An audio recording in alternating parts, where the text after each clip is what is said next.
Sports are supposed to be about excellence, about what the human body can achieve in competition with others. But behind the medals and world records lies a less visible contest, a battle over who gets to step on the starting line. Few athletes embody that tension more than Caster Semenya. The South African runner dominated middle distance races, winning Olympic gold and world championships, and then she was told she couldn't compete, at least not without changing her own biology. The governing body for track and field, World Athletics, decided that women like Semenya, who were born with intersex traits and naturally higher testosterone levels, had an unfair advantage. At first, they required hormone suppression treatments. Now, their rules go even further. If you have a Y chromosome, you are banned from the women's category altogether unless you can prove your body doesn't respond to testosterone. That shift raises questions that cut to the core of human rights. Should private sports organizations be allowed to mandate genetic testing as a condition of participation? Should they be able to tell women that their bodies are, quote, too male, unquote? What happens when rules meant to preserve fairness end up violating dignity, privacy, and equality? Earlier this year, the European Court of Human Rights weighed in. It didn't overturn the regulations, but it did rule that Switzerland, whose courts had upheld them, failed to give Semenya a fair trial. That decision underscores how fragile the legal protections are for athletes caught in this system.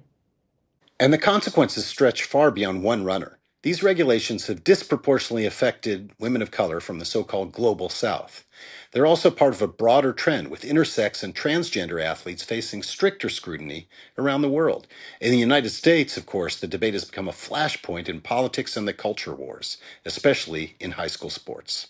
So, this isn't just about track and field. It is about how we define fairness. It is about whose identities are validated and whose are denied. And it's about whether our most celebrated stage for human achievement, the world of sports, is also becoming a theater for exclusion. To make sense of this, we turn to Michelle Kretsch. She's a legal scholar who specializes in international human rights law, and she's been closely following how sports regulations collide with human rights protections for dignity, privacy, and against discrimination. Michelle has written extensively on the way private governing bodies like World Athletics enforce these rules and why athletes' rights often get sidelined in the arbitration courts that those bodies use instead of being protected in public courts. Michelle was retained as a consultant in Caster Semenya's case before the Court of Arbitration for Sport. She also contributed to third party briefs in the case before the European Court of Human Rights, and she contributed to a report on the case to the UN High Commissioner for Human Rights. With Michelle, we explore not only the legal landscape surrounding Caster Semenya's case, but also the broader implications for fairness in sport, gender equality, and the future of human rights in athletics. And as you'll hear, when it comes to the rules of sport, the finish line is anything but clear.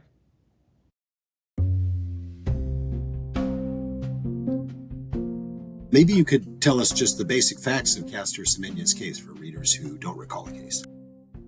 Yeah, sure. So this case concerns regulations that are issued by World Athletics, which is a private organization that governs the sport of track and field internationally. These regulations determine who is eligible to compete in the female category of competition and who is not.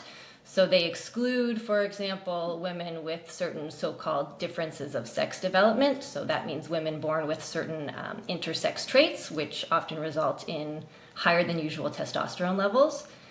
This organization has basically determined that it is unfair for certain women with certain differences of sex development leading to high testosterone have an unfair advantage, and so they should not be allowed to compete in that category. Originally, World Athletics required that they somehow suppress their testosterone.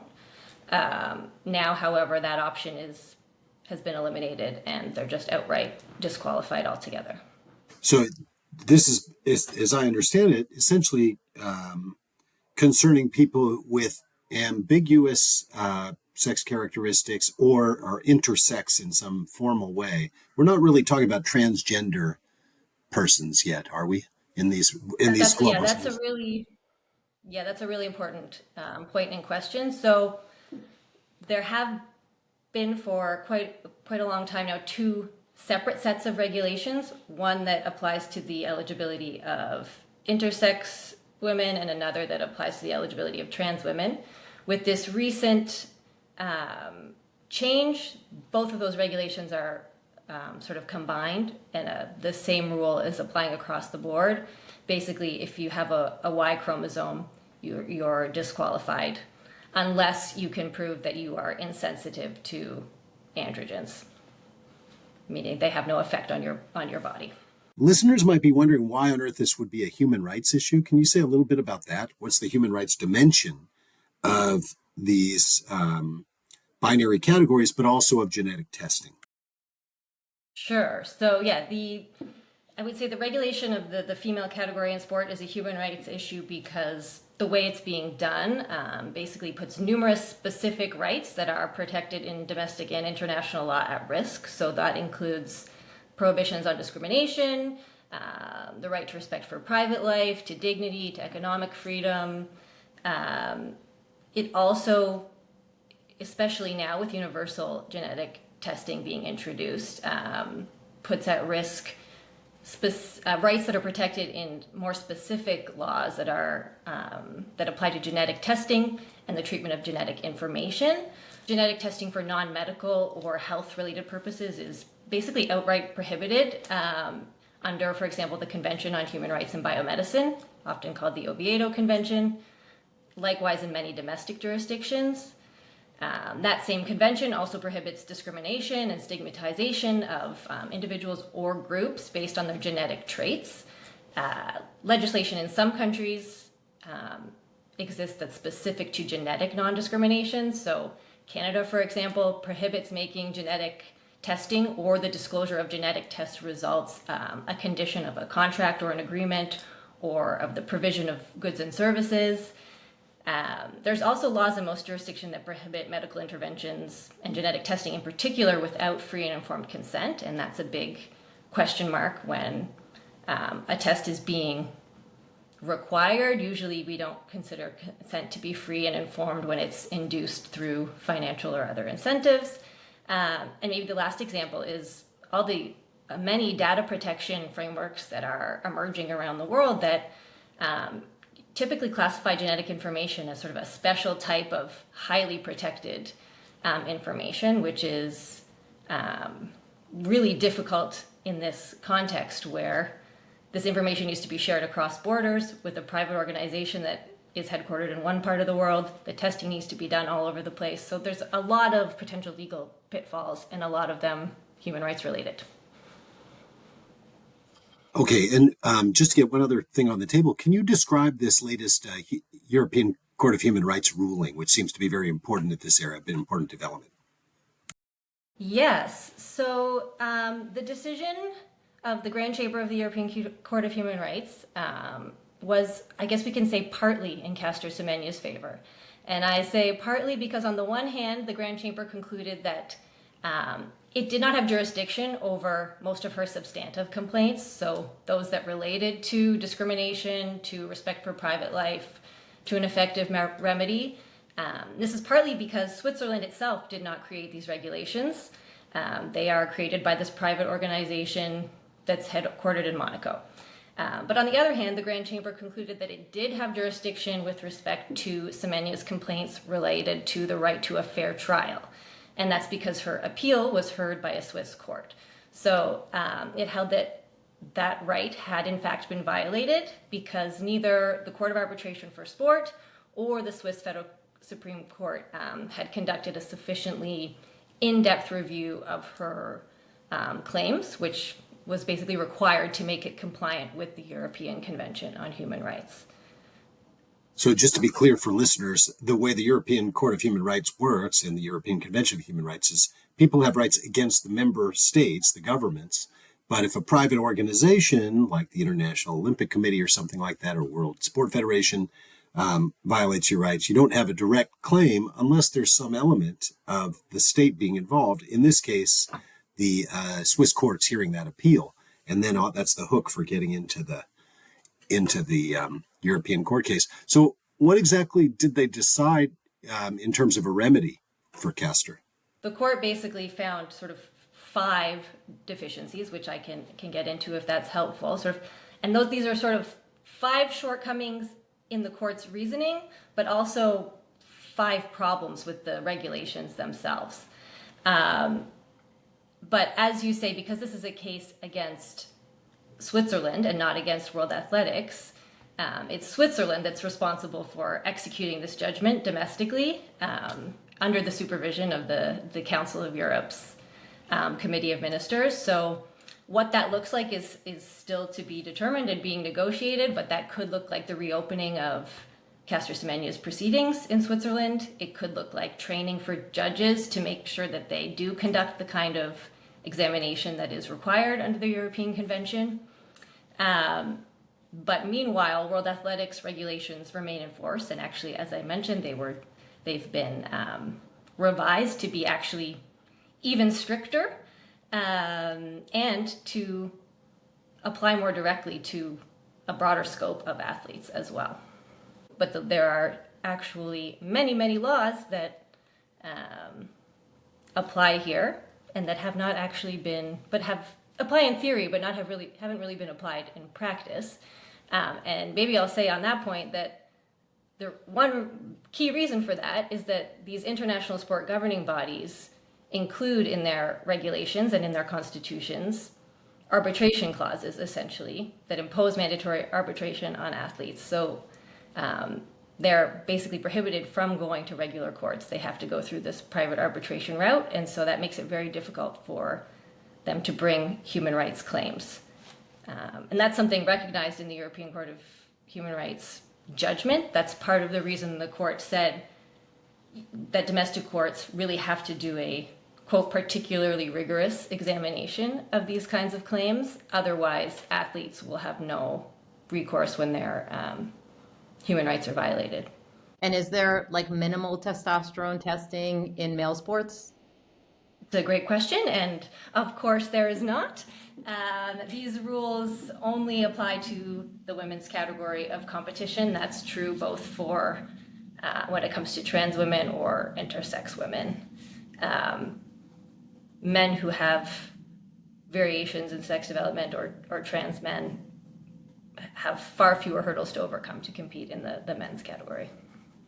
It's my understanding that Caster Semenya had naturally occurring sort of like higher levels of testosterone. So if you could just talk a little bit about, there's this kind of binary that we talk about with sort of like women and men. Like what is the reality and the science behind all of these divisions? So what was the sports authority actually determining around, sex characteristics, hormones, and competition, so that we can really understand like what's at issue here?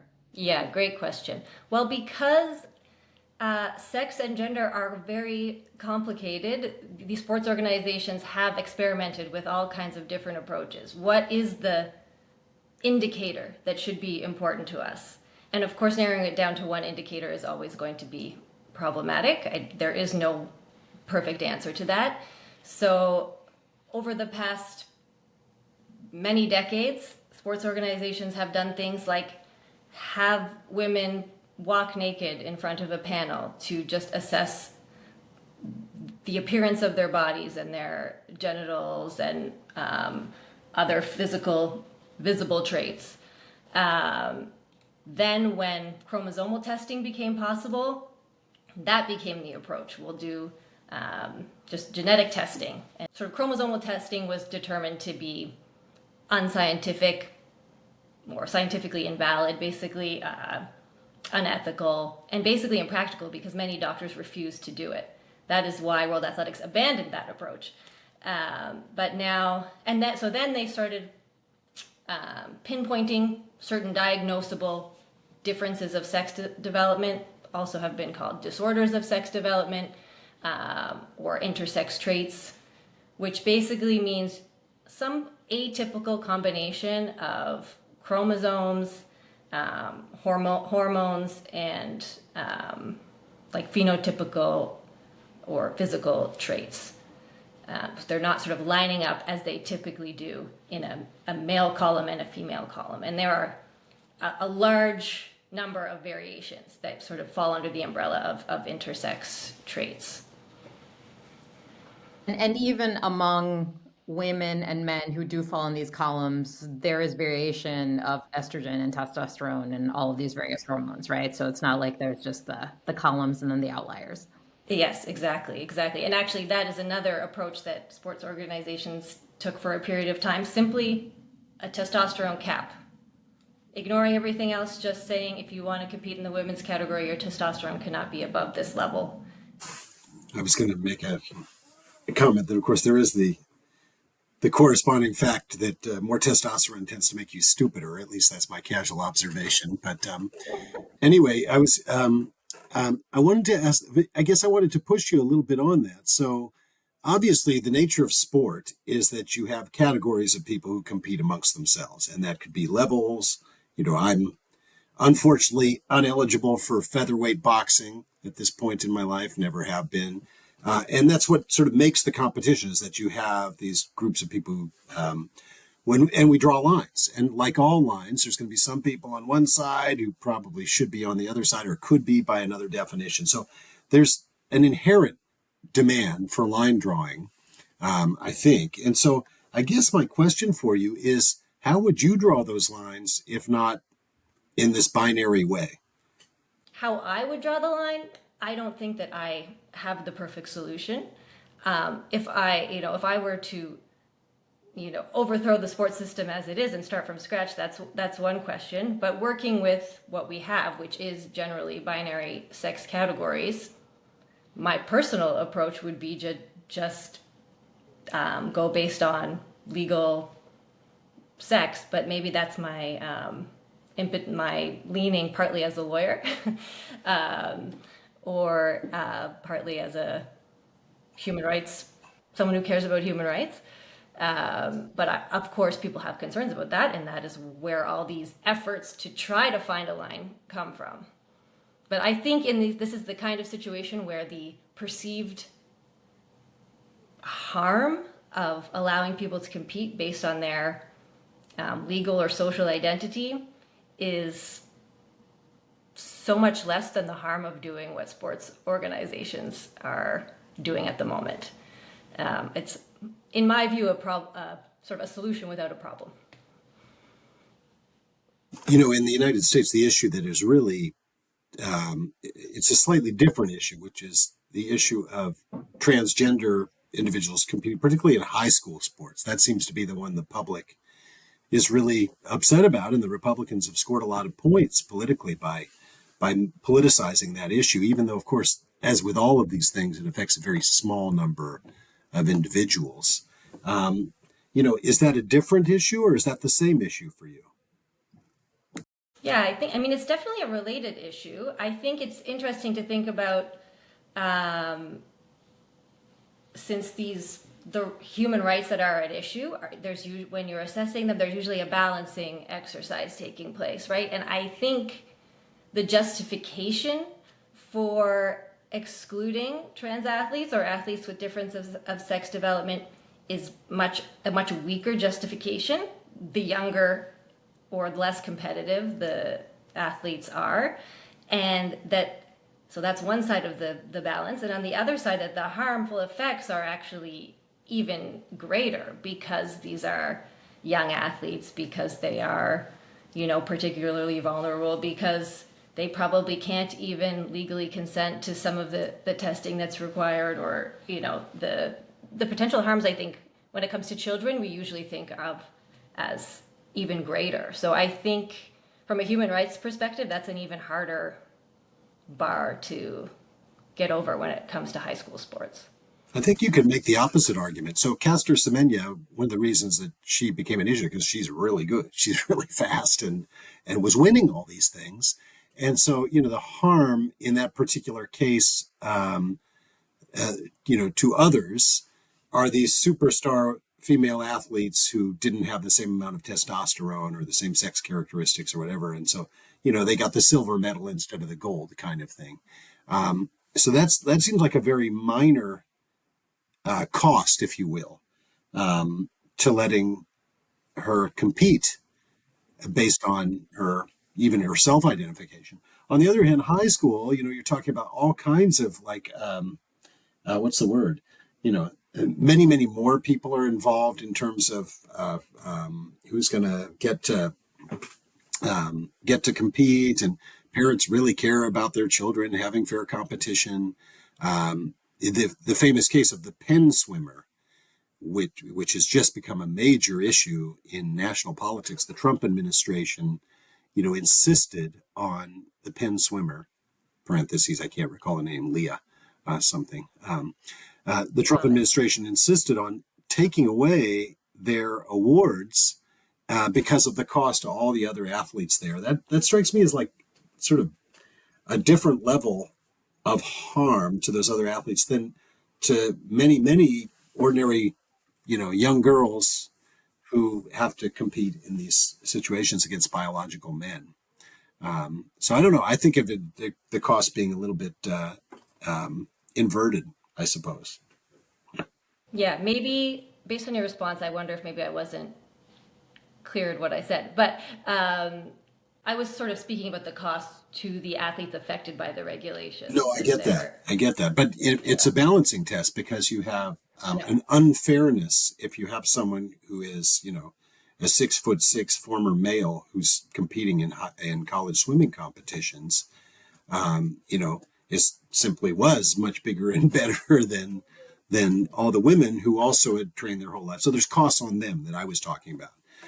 You're talking Yeah. basically about the costs of exclusion of the individual and the costs of the testing. And that has to be weighed against, I suppose, the benefits to others who get what they would see as better competition. Right. And at the higher levels, at elite competition, one the stakes are higher in the professional sense in terms of who's going to get the economic and other rewards and opportunities, which is less a consideration the sort of lower down you go in levels of sport. However, yes, the sort of there I think are a much wider range of harms beyond the economic harms, which are important, that should also be considered here. And I guess there's also a question of when it comes to human rights, who has a human right to what in these contexts? I don't think there's a human right to win a competition, but there is a human right, for example, to not be subjected to mandatory genetic testing. And just to push back a little, there's also no human right to compete in the Olympics or in any particular competition. If you choose to do it, then you're opting into some set of rules. And obviously, we want to make sure those are fair and they're not abusive and non-discriminatory. But that's just a voluntary choice, right? Yes, although the International Olympic Committee, the Olympic Charter, and the constitutions and regulations of virtually every international sports federation does include a right to participate in sport without discrimination, including sex and gender based discrimination. So that is something that is kind of protected in the private legal system of sport, as well as, of course, in domestic and international human rights laws. But of course, the specific meaning of gender equality and of all these other relevant human rights is what's being contested in these cases. It's interesting, and correct me if this isn't right, but you were sort of describing the various ways that sports cohorts are divided. So, like even like age, for example, when you sort of separate out competitors by age, you're doing that because you're assuming that like the 60-year-olds are not going to do as well as the 20-year-olds, right? In some kind of sport. Of course, you don't know. Like there might be a really great 60-year-old that can compete with the 20-year-olds and do really well. And now that 60-year-old is very frustrated because they're not allowed into the 20-year-old cohort. And so I think that in a way, you can look at a lot of these things if there are like height limitations or if and I think the gender division in a generous interpretation is trying to do that, right? Is trying to say, well, on the whole, like women are going to be over here and on the whole, men are going to be over here. And so they shouldn't be competing against each other. But I'm trying to think actually of a different characteristic other than gender that divides sports as holistically. Because it's not like there's a totally different entire system of basketball for 50-year-old basketball players versus 20-year-old basketball players, right? Whereas with gender, you actually have a complete separation of the sports systems, which ends up leading to it has a lot of consequences. Women's sports are always fighting for resources. Women's sports are always fighting for viewers. Because I do think that you can make some of the arguments in other contexts that we're just trying to approximate skill levels. And I Yeah. think that's a fair thing to do. I mean, there's probably a better way to do it. And as science moves forward, I think we'll get better and better. And then some of the approximations, I mean, this comes up in the employment context all the time too, right? Where like there's a certain set of qualifications for fire people. And then it turns out that actually some of those qualifications weren't really needed for the job, and a lot of women were being excluded. There have been a lot of cases on these kinds of questions. But I think in the end, it's hard to get away from the fact that you are trying to approximate skill levels. But gender seems like its own special thing. It's like we've really tried to keep men and women from competing with each other. And it bothers us a lot when they start kind of crossing the lines. And at some levels in schools, you have soccer teams that have both girls and boys, and that functions. But there's something about the professional level that we are just deeply uncomfortable. And I mean, this is just my personal, I think it's about more than just, trying to create a fair approximation. But there's something at stake here that's beyond just trying to put like the athletes that should be competing against each other in the right cohorts. Yes, absolutely. And that's clear in this modern debates, and it's clear from the beginning of sort of sex testing in sport that there was uproar and concern that women are doing something that looks like what we think only men are supposed to do. And that might be because we think they're doping. We don't think that these are real women. There could be different reasons. They're doping, they have some kind of biological difference. They're just not conducting themselves in the way that we expect of women. And now many would say that that's the same kind of thing happening when a woman performs too well. We have to check and make sure that she really is a woman. And I think we should also sort of, to your point, Claudia, that this is then more about more than just approximating skill level. I think that's absolutely the case for the reasons I just said, and also because this concept of fairness in sport is obviously extremely amorphous. What is actually fair? And I don't think we actually want perfect alignment. The whole sort of fun of sport is that you don't know what's going to happen, and maybe someone unexpected is going to win. You want there to actually be differences. There are underdogs and there are more dominant competitors, and so on and so forth. So I think the sort of justification of fairness in and of itself is not really enough, because if we're being honest, sport is not fair for many reasons, biological and otherwise. That's the truth.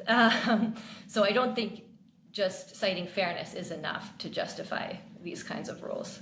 Yeah, I think that's a really great point. I mean, I'm not actually a avid sports watcher, so I feel a little bit out of my element in talking about the love of sports and the importance, especially from like the international level. But you know, it is true. Part of what gets people excited is the fact that there's a team coming from behind. It's like if you know who's going to win, then really what's the point? And I think the second thing that's important to think about here, I'm from Peru, from Latin America, where our football, soccer is incredibly important. And it has political and global consequences, like who does well and who wins, and the identities of countries and the identities of groups of people. So these questions are actually not unimportant. This question of whether or not there are certain female athletes that could actually be competitive with male athletes, whether there is a world in which that could even happen and we can imagine it, it actually matters a lot, I think, in terms of group identity and individual identity. And we see that a lot already just in terms of the kinds of like regional competitions that we have, and what that changes for people. So I think there's actually a lot at stake here. And you're right, it's not a simple thing. I'm sure there are some sports that I'm better than Tom at. We'll have to figure that out, Tom, you and I. But I'm sure there are other sports Tom is better at than I am. But it's these binaries that we're so attached to, I think, are starting to fray a bit, and it is making people nervous, maybe in a productive way. Yeah. And I think that sort of global context that you're referencing, Claudia, is important, especially because, for example, these sex testing regulations have disproportionately affected women of color from the global south, mostly from Africa and Asia. And so something is going on here that we might, want to be concerned about from that perspective as well. It's not just a question of gender discrimination, but it's gender intersecting with race and place and other privileges and so on.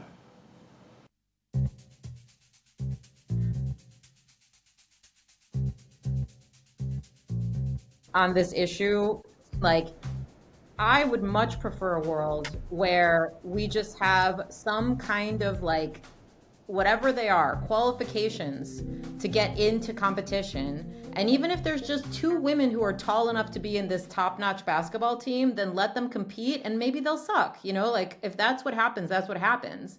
But I would rather just actually have a sense of like what's required to be at this level and at this level and at this level than just this like this terrible approximation that's actually keeping people sort of constrained in a way that I think is really socially ultimately harmful.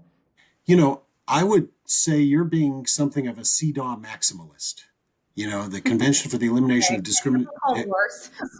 Well, yeah, but the Convention for the Elimination of Discrimination Against Women requires governments to eliminate any social or cultural practice, that distinguishes between men and women, and if Yeah. it's unless there's a strict necessity. And I am not a CEDAW maximalist for reasons we can talk about. Um, Parentheses, I think it's okay for women to wear hijabs, but I think CEDAW, the text of it, would require governments to ban them.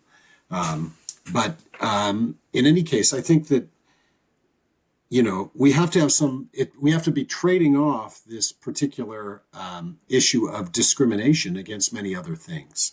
The fact is that integrating men's and women's sports by law in the United States, and doing so through separate sports, right?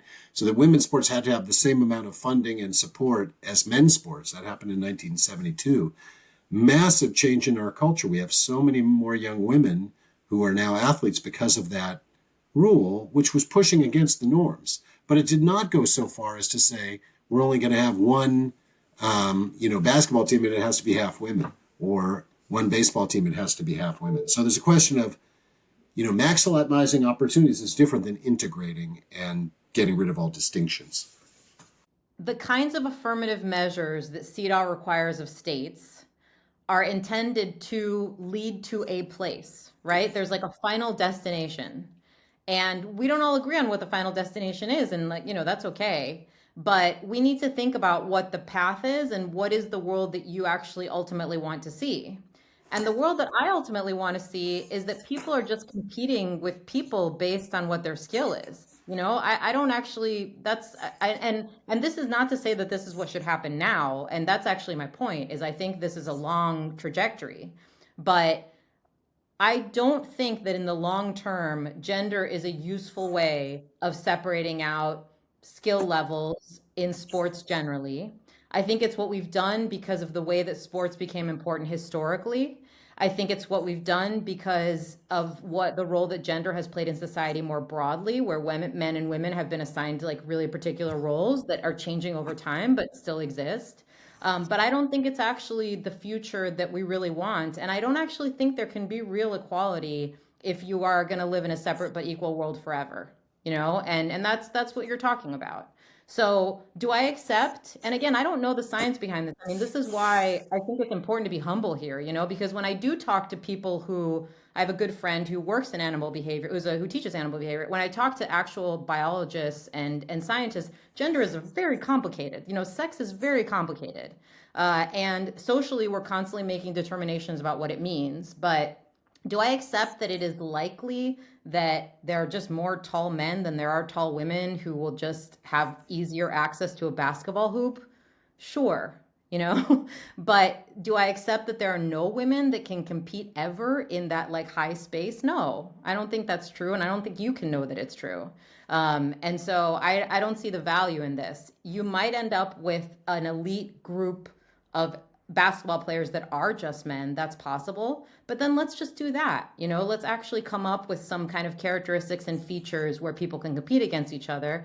But I also really take Michelle's point, which is that part of the whole thing here is the element of surprise. There are good short basketball players. Like there are good basketball players that find different ways to do the sport. So I don't even think that there are such clean lines in this area. I think we're going to see integration depend by sport. And I think, there are already, I think, examples at high school level and possibly college level, certainly high school level, of female punters, for example, in football, which is a position where you don't generally have a huge amount of physical contact, and it's not size, but leg strength that is the critical characteristic. So you could imagine that. But I guess what I'm saying is I would like to preserve the possibility of girls' sports, of segregated sports, precisely because I think there's actual virtue that in people competing in sports. I think sports is, certainly many people would say that it is a positive experience. It builds confidence and all these things, and you just want that opportunity to be distributed as widely as possible without letting abstract ideas of integration deny, in this case, young girls opportunities to compete. Yeah, I mean, I think you want to preserve girls' sports because you see them as an important tool of women's empowerment, and I think that is a completely fair position to take. But you want to preserve girls' sports because of the context that gender discrimination, because they're sitting already in the context of unequal gender relations. And so they are playing a positive role in remedying that. But I think what I'm saying is that if we are able to make any progress on cultural, social, religious, and political norms that maintain the oppression of women, eventually, I don't think the end game is segregated sports. And I don't know if we're talking about 10 years or 20 years or 50 years or 100 years or several generations down the line. But I think if you ask your daughters, and I think if I ask mine, if they really want segregated sports in 200 years, I think they're going to say no. I think that that's not the world that we're trying to move ourselves towards. Mm-hmm. Mm-hmm. Yeah. I've talked about this with friends of mine who were big sports fans, including one of your former colleagues. And that's where I came up with this. I had an argument with him about it. Men's basketball and women's basketball really are different games in a sense. Women's basketball actually was quicker than men's basketball to focus on outside shooting, for example. I don't know what would happen to basketball. Maybe there's a lot of skills in basketball that have not been explored yet. Well, maybe the sport would become something different. I mean, the point here is really the human activity of competing. It's not having a group of people within humanity that can dunk balls many, many, many times. Like that's not, I think we need to remember what is the purpose of sport. And I think we also need to think very carefully about the human rights consequences of making these assumptions about who can do what.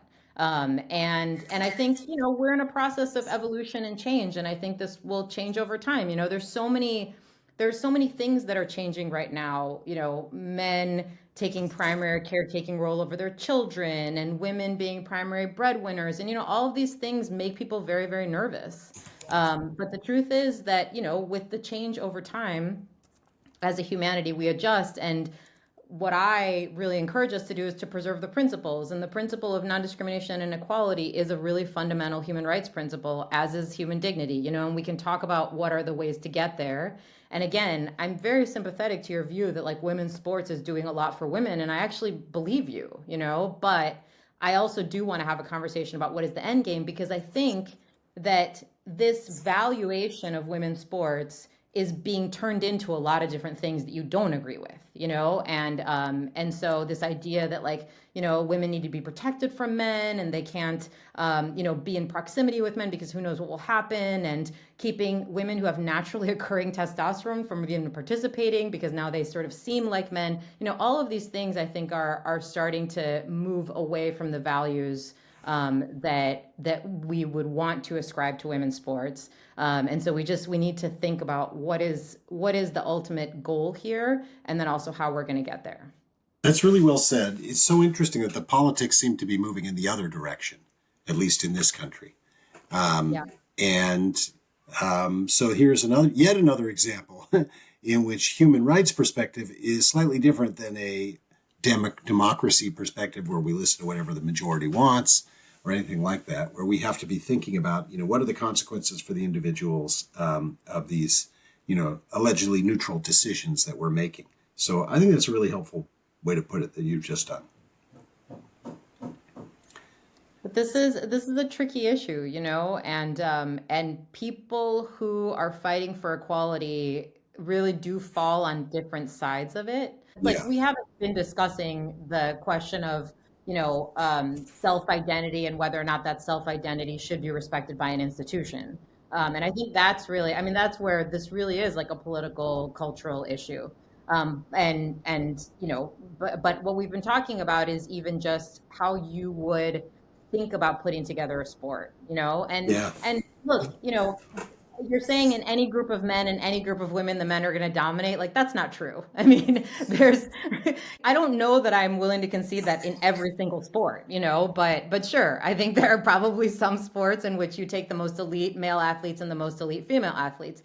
But the reason for that is a complex set of like factors that we are not qualified to determine. There's first of all like the cultural factor of just men thinking of themselves as being better at sports. Men have been trained for competition. Boys are trained for competition at a much younger age, so there's like those pieces. And then of course like there's the biology of how bodies develop and the impact of like, reproductive capacity on certain women's bodies. Like there's a lot, but the point is that it is very, very complicated. And some of these things are changeable. Some of these things are socially changeable. Some of these things may just like change over the evolution of humanity. Who knows? And some may not, but I think that we impose principles on many things. We have reasonable accommodations. We let students into schools that we think are just okay because they have other features. Like there's a lot of things we do, and those are competitions too, So I Yeah. think we just need to figure out what our values are and what we're willing to sacrifice. So I have a good hypothetical for you. Suppose that by law we required, as some Chicago softball leagues do, that teams be half men and half women. That's how it works in the Chicago softball league I played in. You had to, boy, girl in terms of the batting order. And imagine that was the NBA. Then we'd have a very different NBA.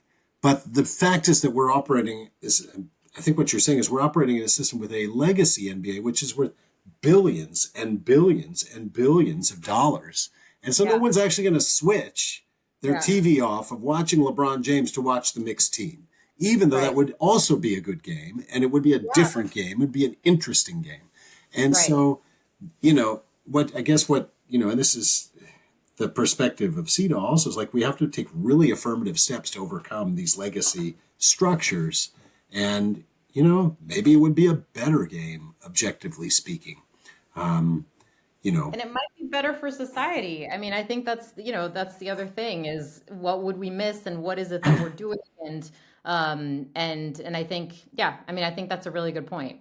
And they would learn to work together. There's just a lot. I mean, these are a lot of the arguments of like women in the military. All of these social structures are relevant to the other aspects of human life that women and men have, right? And so, keeping women out of the military has consequences outside of the military, and I think that's true for sports too. Like sports really captures the imagination of people in a really important way. And, in a lot of countries, like women just aren't even part of that in any way that's like important,